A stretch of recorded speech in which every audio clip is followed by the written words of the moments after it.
नमस्कार আমরা নকশালবাড়ি সারদা বিদ্যা মন্দিরের পক্ষ থেকে এসেছি।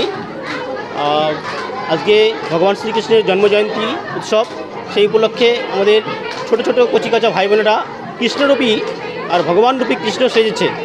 আর কৃষ্ণ সেজে একটা আমরা বার্তা দিতে চাইছি যে যখনই এরকম আর সমাজে অশুভ শক্তির প্রকোপ হয়েছে তখনই যুগে যুগে ভগবান অবতীর্ণ হয়েছেন। তো ছোট ছোট ভাই বোনদের মধ্যেও এরকম আর সংস্কৃতিবোধ, সমাজবোধ, এরকম বোধ জাগ্রত হোক, সেটা আমাদের সকলের আর কামনা। আর তাপস মোদক।